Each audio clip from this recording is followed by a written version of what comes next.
Hello everyone, the Trail Guy here. This is part 2 of our interview with Andrew Barclay. And just to let you know, guys, about Andrew, his accomplishments. Again, 3 50Kers, 2 50-milers, and 100K. And he's going to be training now for the Cascade Crest in about 9 days, 100-miler, his first one. So we'll get Andrew in again and we'll continue with our interview. Thanks again, Andrew. Okay, so I'll get some quick questions. What do you like to do most in your training? I love what I'd like to do most. The adventure runs. I think going on the adventures, either Hurricane Ridge or Auger Point Traverse. Yes. Just being out there and doing that stuff. Unless you mean for training purposes, as in hills or flats. I don't mind hills so much, going up and then get the fast pace coming down. So I do enjoy that part of it. I see. Okay, good. All right. Now, what are you doing with your trail running that the average runner is not?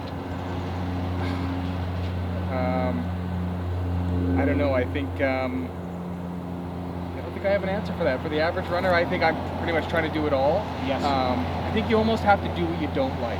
I don't like the flats, so I almost have to do more of that because I will enjoy doing the hills. I see. So I guess the average runner, doing the stuff you don't like is the harder part of it. I see. Okay, great. Okay. Now, what are the secrets that you're using that other trail runners don't even know are out there? Well, apparently I talk a lot. Ask Doris Leon that question. Yes.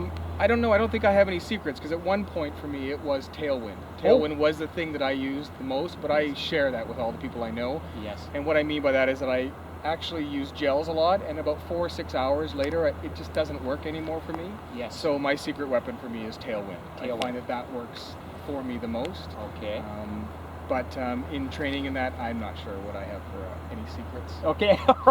All right. Now, do you have any mantras that you use to build into your mindset at all, or? No, like I said before, this too shall pass, right? Just trying to, just keep going. Just keep going and going. Yeah. I think we're all old enough now with the experience that that this 4-hour, 12-hour, 15-hour, that's going to pass. So it's more, I know it's going to pass through. I'm going to be okay. So it's just keep going. Okay, great. Okay. Now, question, what is the trait that you've cultivated in yourself that you think is most responsible for your success? I guess, again, just keep going. Keep going. And it comes to this too shall pass, right? There are those flows of any training cycle, right? The ups and the downs, there's a niggle that'll happen somewhere where you've got to fix it, but you know that you're always going to get past that. I don't think I've ever had a point where I couldn't keep going. Yes. So it's just this too shall pass. I hate to keep saying it, but really that's it. Good. Now, I was just going to, one of the first questions I should have asked you, but I'd like to find out, now you've done the 100K, and you just recently finished in the end of July the White River 50-miler. Correct. What did you learn from those 2 races that's going to help you with your 100-miler coming up?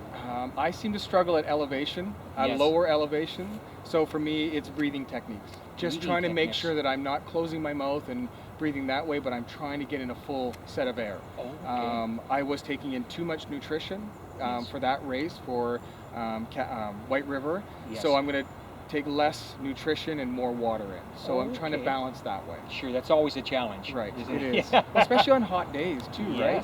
Oh, you get thirsty or dehydrated and too much going in, the body can't handle the sugars especially. Yes. Okay, interesting. Okay, now if you were to teach a 5-minute class on how to run an ultra marathon, what would you teach? You got 5 minutes. Right, 5 minutes. I don't know. Always reach out and try to help people. Always catch somebody. Okay. It's a joke within my group of people, but I'm not sure what I would teach. Understand the passion, the commitment. Try to structure yourself so that you have some program to follow. Follow program. Oh, great. Okay. Now, what is the single most important thing you learned about trail running? I think it was last year. Lisa Large, during the 50K overnight preview run that we did last year. Yes. I remember coming in at about, I guess it was about the 45K mark, and I said to her, it was before the 100K that I had to run, and I said to her, I'm not going to make the 100K. I am so tired right now at 45. I'm just not going to make it. And she said, look, this is 3 o'clock in the morning. She was at the aid station at 3 o'clock in the morning. She said, look, you have tons of miles on your legs, you're fatigued, trust your training, you're going to be okay. So the taper came, everything went through for those next 2 weeks or so, and the run, the 100K was okay. I was okay to make it through those 2 laps, and even the first lap was not as bad as I expected. So it comes down to trust your taper, trust your training. Trust your training. Great information. Now, what is the single biggest fear you had when it came to training for your first ultra? Well, the taper blues, or I don't know what should they call it, but everything seems to, it's like, oh my God, this muscle, that muscle. Okay. So that's, I think, the biggest fear, is that it seems like everything falls apart at the very end. Yes. And your fitness levels just tank. So that, I think, is the biggest fear going in. And of course, up to that, you're like, can I make it? Can I do this? Will it happen? Yes. So, and the longer distances make it even harder. That's for sure. Okay. Now, what was the funniest single moment in your trail running life? I think there's 2 moments in one stretch of the Finlayson course.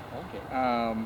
First of all, as I was going up and then coming down the backside towards Munns Road, my friends had done the flagging and the flower on the trail the night before, and there was something in the trail, because it's normally a cut through that I have, but it's not a big cut through, it's a 5-10 foot cut through. Yes. And they had written in flower AB no.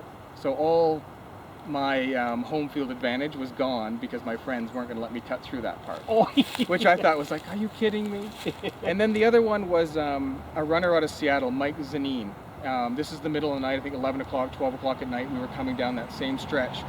And he's a pretty good runner. He's in his mid-40s or so, and he was wearing no shirt, but he's ripped. He looks really good. And I passed him, and I thought, oh my God, I'm going way too fast to pass a runner with no shirt on.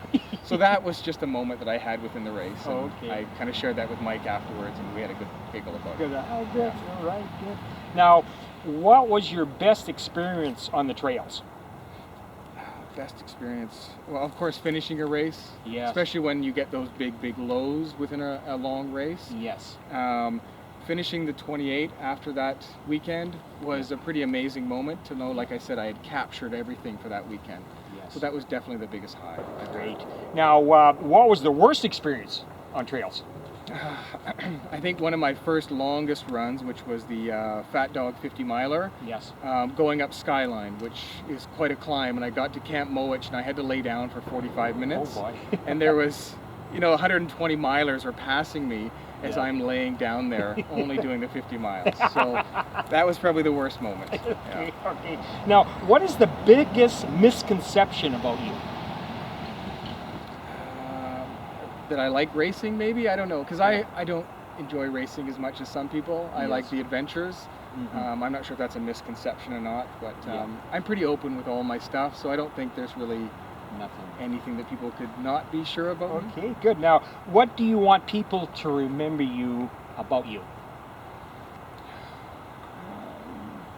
I don't know. He enjoyed running. He enjoyed life. He was fun. He was. I don't know what people. And another thing is caring, because I remember a couple of our runners who were doing a 6-hour run a few weeks ago, and I heard that you went out there and you stashed some water for them.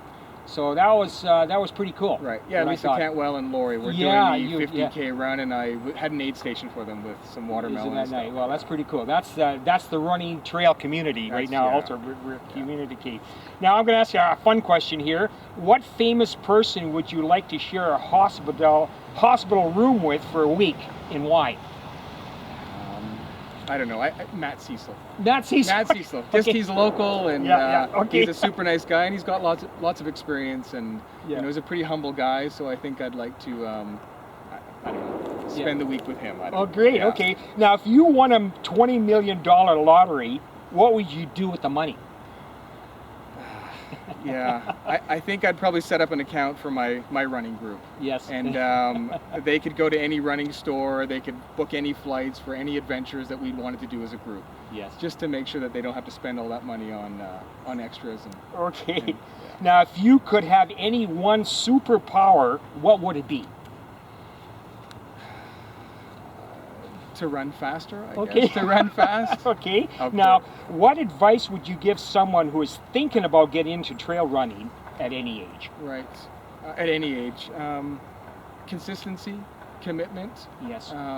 Making sure that you have structure. Yes. Don't give up during holidays or tough times. Just keep going that way, Yes. because you will get rewarded.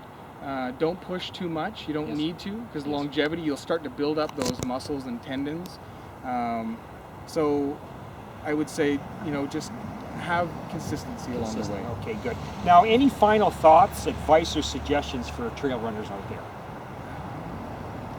Yeah, volunteer. Oh, A lot of these events that are held, I mean, we all go through them, and you see the volunteers that are there. yes. There is something about being on that side of a race Yes. and seeing those people come through and helping them, especially when you're doing the long 100-milers and you Yes. see those runners coming in. It's always nice to give back, always Yes. nice to help them along the way, because they're trying to reach a pretty major milestone goal. Yes. So volunteering, I think, would be what it takes. And then one final thing, thanking my wife. I would like to Oh, thank yeah. my wife more Okay. often than I do, Yes. because I give up 10 to 15 hours a week within Yes. the family to be out doing this stuff, having fun, doing whatever. Yes. So I think Cindy really is my rock to allow me to do this type of Great. stuff. Well, thanks for your time, Andrew, and your wisdom. Thank you Thank very you much. for having us. Thank you. For being here. And thank you, everyone. The Trail Guy here. Till the next time.